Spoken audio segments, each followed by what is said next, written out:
베들레헴에 흉년이 들어서 모압으로 내려갔던 이 나오미는 그곳에서 가족을 잃고 다시 베들레헴으로 돌아오게 됩니다.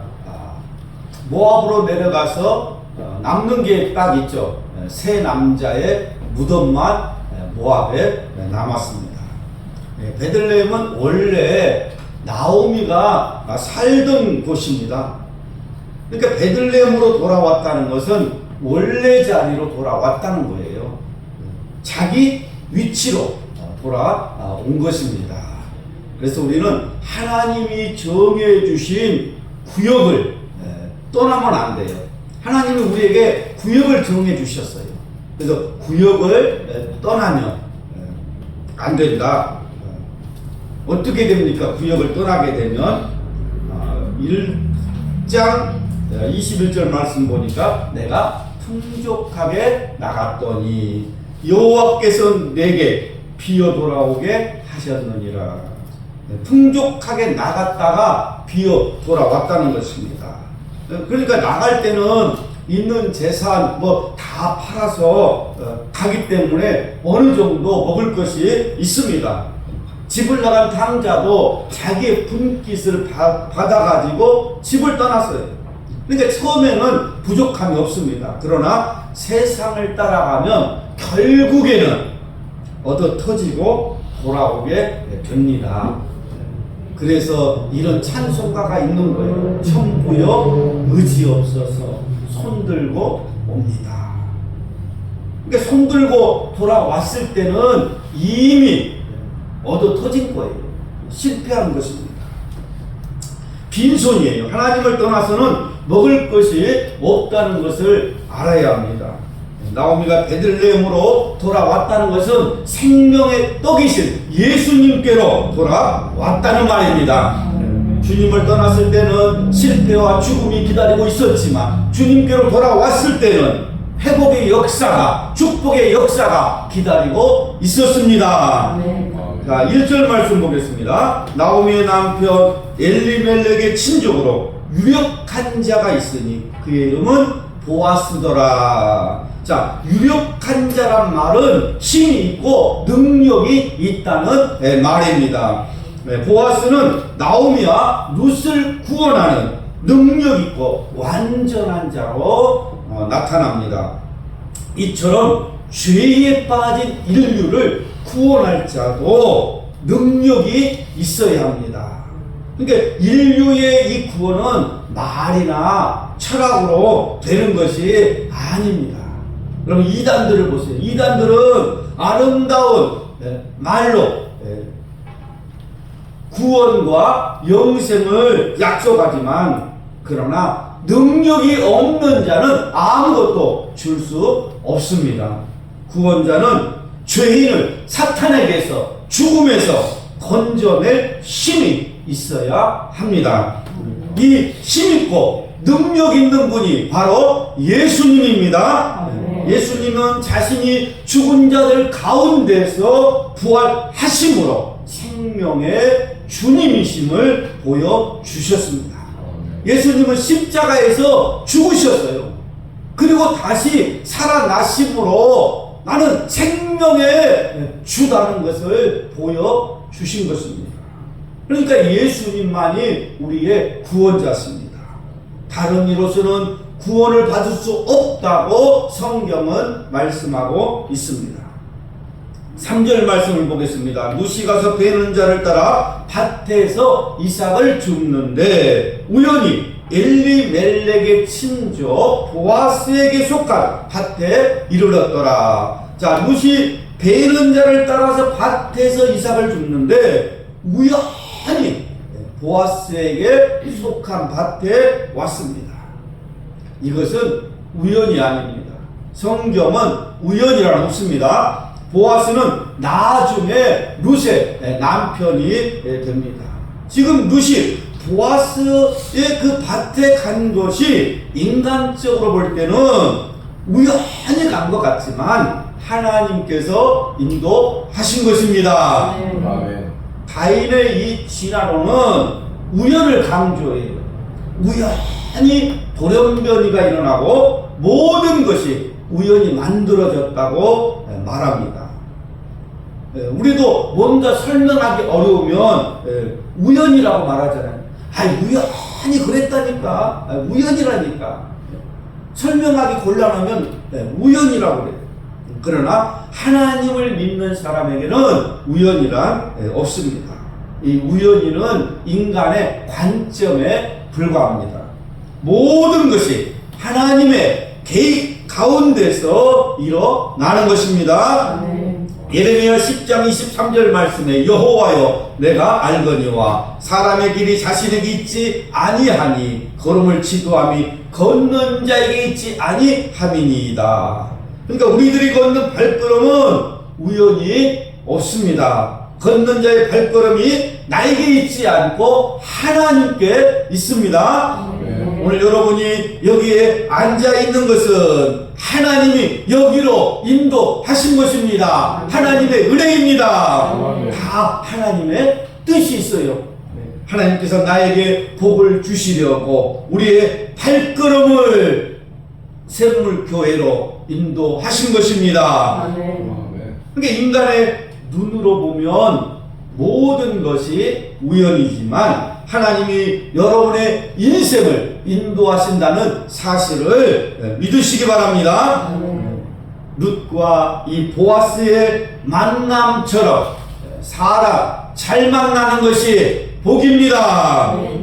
사람을 잘 만나야 돼요. 그게 복이에요. 자, 그러면 반대로 사람 잘못 만나면 어떻게 될까요? 사람 잘못 만나면 그것이 화로다. 재앙입니다. 그러니까 사람 잘못 만나면 재앙이에요. 인생이 언제 열립니까? 사람을 잘 만날 때 열리는 것입니다. 이 룻이 보아스를 만난 것이 은혜입니다. 하나님의 사랑과 은혜는 사람을 통해서 오는 것입니다. 하나님은 사람을 통해서 우리를 축복하십니다. 우리 인생에서 가장 위대한 이 만남은 무엇입니까? 예수 그리스도를 만난 것입니다. 이보다 더 큰 은혜가 어디 있습니까? 예수님을 만남으로써 내 인생이 좋아졌고 점점 더 좋아지고 있습니다. 예수 그리스도로 인하여 회복되는 놀라운 은혜가 함께 하시기를 바랍니다. 4절 말씀입니다. 마침 보아스가 베들레헴에서 와서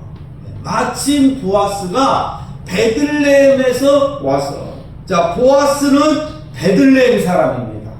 예수님은 베들레헴에서 탄생했습니다. 예수님은 베들레헴에서 오셨습니다. 보아스도 베들레헴에서 왔습니다. 룻이 밭에서 이삭을 줍고 있을 때 마침 보아스가 자기 밭에 온 것입니다. 여기서 이 마침도 실상은 하나님의 인도하심입니다. 하나님께서 만나게 하신 것입니다. 베이는 자들이 이르되 여호와께서 너희와 함께 하시기를 원하노라. 자, 최고의 축복의 인사는 하나님이 함께 하시기를 바랍니다. 이보다 더 좋은 인사가 없어요. 하나님이 함께 하시기를 바랍니다.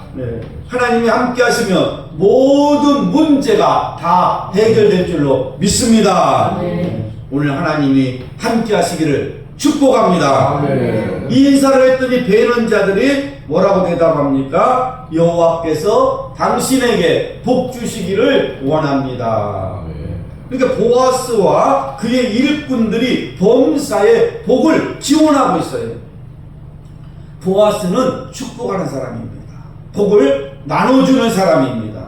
다른 사람을 축복하는 사람이 복 있는 사람입니다. 그러니까 우리는 서로 축복을 해야 됩니다. 누군가를 축복하는 하고 있다는 것은 내가 복의 통로가 되어가고 있다는 증거입니다. 내가 복의 통로가 되어가고 있기 때문에, 복의 통로이기 때문에 다른 사람을 축복하는 것입니다. 그러니까 여러분, 날마다 축복을 해야 돼요. 이 교회 들어올 때도 이 교회가 복이 있을지어다 축복하고 들어와야 돼요. 집에 들어갈 때도 이 집이 복이 있을지어다 축복하거든요. 왜? 내가 복의 통로이기 때문에 축복하는 거예요. 이 가게가 복이 있을지어다 축복하는 거예요. 주님께서 여러분과 함께 하시기를 바랍니다. 주님께서 여러분에게 복 주시기를 바랍니다. 자, 5절 말씀. 보아스가 베는 자들을 거느린 사원에게 이르되 이는 누구의 소녀냐 하니. 자, 이 말은 누구에게 속한 사람이냐, 너는 누구에게 속한 사람이냐 물었습니다. 주님이 우리에게 묻습니다. 너는 누구에게 속한 사람이냐, 너는 누구의 신부냐. 여러분 누구의 신부입니까? 나는 예수님에 속한 사람입니다. 나는 예수님의 신부입니다. 이렇게 대답을 해야 됩니다. 베는 자를 거느린 사환이 6절과 7절 대답하여 이르되 이는 나오미와 함께 모압 지방에서 돌아온 모압 소녀인데 그의 말이 나로 베는 자를 따라 단 사이에서 이삭을 죽게 하소서 하였고 아침부터 와서는 잠시 집에서 쉰 후에 지금까지 계속하는 중이니이다. 자, 은혜 받는 비결이 무엇입니까? 계속해서 먹고 또 먹고 쉬지 않고 말씀을 먹어야 합니다. 이것이 은혜 받는 비결이에요. 그러니까 말씀을 먹고 또 먹고 또 먹어야 은혜를 받는 거예요. 오늘 기도했으면 내일도 기도하고 모레도 기도하고 계속해서 기도해야 은혜가 지속이 되는 것입니다. 쉬지 말고 기도하라. 그래야 은혜가 지속이 된다. 그러니까 하나님의 말씀도 오늘도 먹고 내일도 먹고 모레도 먹고 계속해서 먹어야 우리가 은혜를 받는 것입니다. 그래서 쉬지 말고 계속해서 여러분 은혜 받으시기 바랍니다. 자, 8절 말씀. 보아스가 루세게 이르되 내 딸아 들으라. 이삭을 주우러 다른 밭으로 가지 말며 여기서 떠나지 말고 나의 소녀들과 함께 있으라. 아주 중요한 말이 하나 나오죠. 보아스가 루세게 다른 밭으로 가지 말라 그랬어요. 다른 밭으로 가지 말아라. 다른 밭이 있습니다. 여러분 다른 밭이 있어요. 다 같은 교회가 아닙니다. 예수님께 속한 밭으로 가야 돼. 예수님께 속한 밭. 여러분 교회라 그래서 다 같은 교회가 아니에요. 예수님께 속한 밭으로 가야 돼. 그래서 보아스가 다른 밭으로 가지 말라는 거예요. 여기서 떠나지 말아라. 예수님을 떠나면 안 됩니다. 예수님은 나를 떠나서는 너희가 아무것도 할 수 없다고 말씀하셨습니다. 예수님을 떠나지 말고 예수님께 속한 밭에서 부지런히 말씀의 이삭을 주시기 바랍니다. 자, 9절 말씀. 목이 마르거든 그릇에 가서 소녀들이 길어온 것을 마실지니라. 자, 이스라엘의 수확기는 더위가 심하고 비가 오지 않기 때문에 물이 귀합니다. 그런데 보아스는 루스에게 물을 마음껏 마실 수 있도록 해줍니다. 마음껏 마시라는 거예요. 예수님도 우리에게 물을 주시는 분입니다. 요한복음 7장 37절 말씀에 누구든지 목마르거든 내게로 와서 마시라. 나를 믿는 자는 성경의 이름과 같이 그 배에서 생수의 강이 흘러나리라.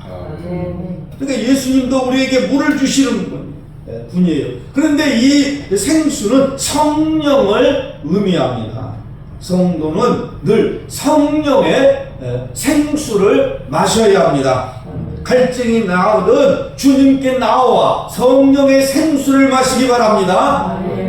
요한복음 4장 14절 말씀에 내가 주는 물을 마시는 자는 영원히 목마르지 아니하리니 나의 주는 물은 그 속에서 영생하도록 솟아나는 샘물이 되리라. 하나님은 목마른 자들을 부르십니다. 하나님의 성전에 나와 성령의 생수를 마시기 바랍니다. 우리가 날마다 물을 마시듯이 성령의 생수를 마셔야 합니다. 생수는 살아있는 물입니다. 그래서 성령의 생수를 마시면 모든 것이 새로워지고 살아납니다. 우리의 몸과 영혼이 살아납니다. 하나님이 주시는 성령의 생수가 강단에서 말씀을 통해 흘러 넘치시기를 바랍니다. 주님, 목이 마릅니다. 성령의 생수를 부어 주시옵소서. 우리에게 영생의 물을 주시옵소서. 성령의 기름 부음이 넘치게 하여 주시옵소서. 성령의 능력으로 여러분 충만하시기를 주의 이름으로 축복합니다.